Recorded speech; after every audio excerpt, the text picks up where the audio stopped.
Howdy. We're going to be looking at Skiajati today, a weapon that no one really uses anymore. It was given out for free from doing the quest that gives Excalibur Umbra. I don't remember what it's called, like the Sacrifice? I believe that's what it's called. Something like that. But yeah, it's a pretty cool sword. It's a typical Nakana style weapon. I have a skin on it right now, but we can switch. Here's what it looks like normally. But I do really like this skin that I have on. It makes it quite juicy looking. I've got this weird fancy Sagatra. So this is actually better than people give it credit for. I don't think anyone uses it anymore because they don't think it's that great, but it's not a bad weapon by any means, and it's especially nice on finishers. So the base stats are as it looks, right? It has decent attack speed, okay range. It's an Nakana, so it has 0.7 follow through, which is actually really good. The crit chance is quite lacking. That's its biggest downside, 19%. 2.1 crit multiplier, 30% base status, 175 total damage, which is split between impact, puncture, and slash, being 26.3, 12.3, and 136.5 respectively.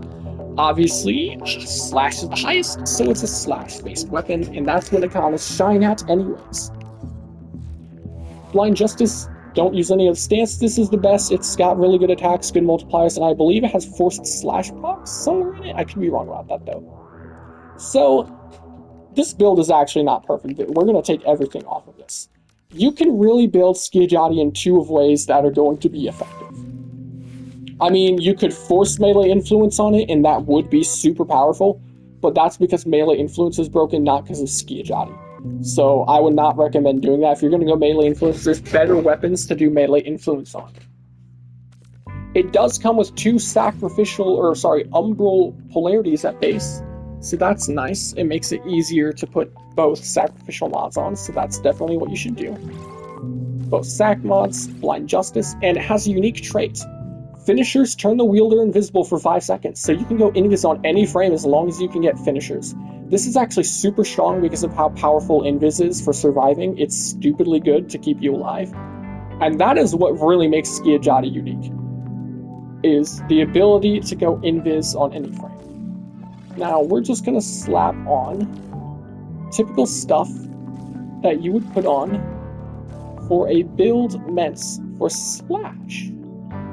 Where is my hairbrush? We want... Now, I do have a problem here, which is my polarities aren't all perfect, though I suppose I can just slap on another former right now. That helps. So where is Weeping Wounds? Put on Weeping Wounds, slap it on Carnus Mandible. Now we get a crap ton of slash, super high status, lots of crit, lots of damage. And then melee duplicate, because your low crit chance, would actually be the best option here for sure, but I don't have melee duplicate. But if you had it maxed, like you're a rich boy, slap that shit on. Otherwise, melee retaliation is likely the best, because it gives damage, which will increase the damage of your slash, which is what we're focusing on. Now, I'm not going to put on... Here, I'll show my Warframe. I will switch to a build that has nothing that will fuck this up. Here we go. Literally nothing on my Warframe that will affect our damage. And this is just going to be...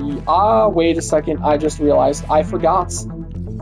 We actually need range, so prime reach instead of condition overload. There we go.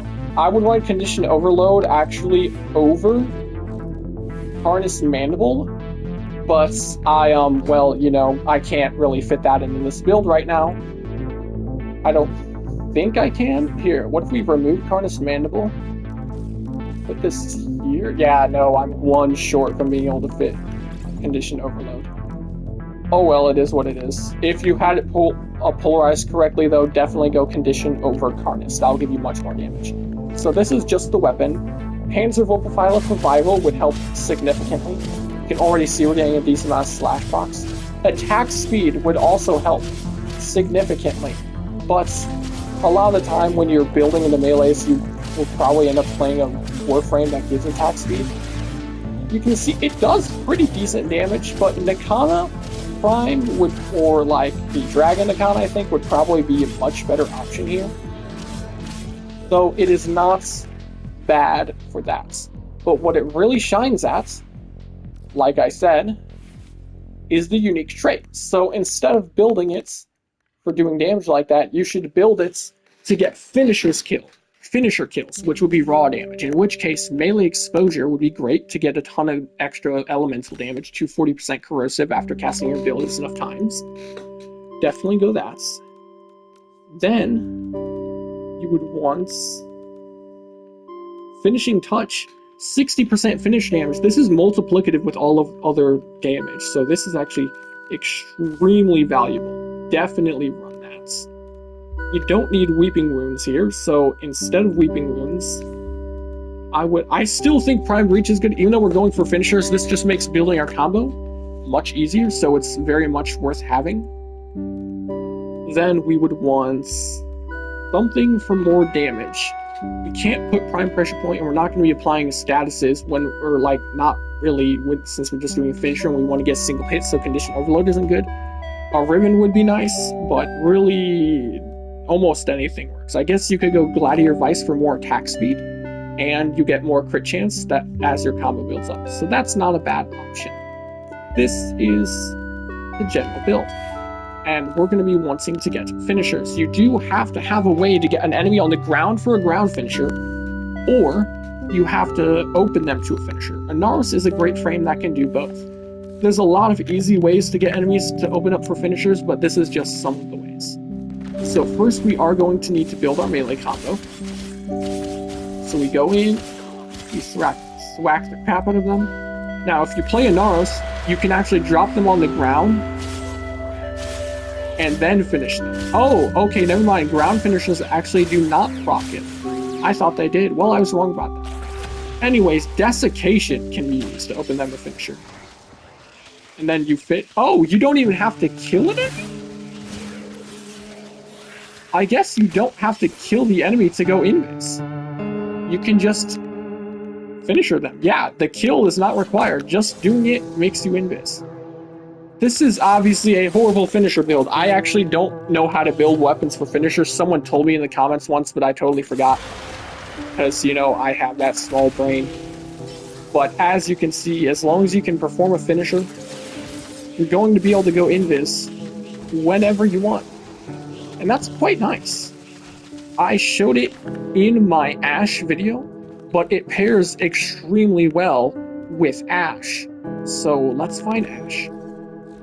If you go him, and you use Fatal Teleport to give you massive amounts of damage on your finishers, and then you can obviously do a finisher whenever you want, because, well, you have Fatal Teleport, you can actually subsume off his invis. As you can see in this build, I've subsumed invis off for Mark for Death instead.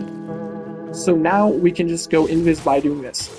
There we go, and it's going to do also massive PP damage. And we're not doing armor stripping, which we could because we have Seeking Shirt. Never mind, Seeking Shuriken's not on this build. Well, if you did, you could armor strip. Not even necessary. Then, you know, it just pairs crazy with a build like this on Ashe. Great weapon. It's not like the strongest, but it is a very good utility weapon that I think has value, and it's definitely worth building. If you're a newer player, definitely build this. It's not bad at all, and it helped me a lot in my early game in spy missions. This thing hard carried me so often. Definitely use it for that if you're a new player. So good. But yeah, that's gonna be it. Thanks for watching the video. If you liked the video, leave a like and subscribe. That would be epic. Adios.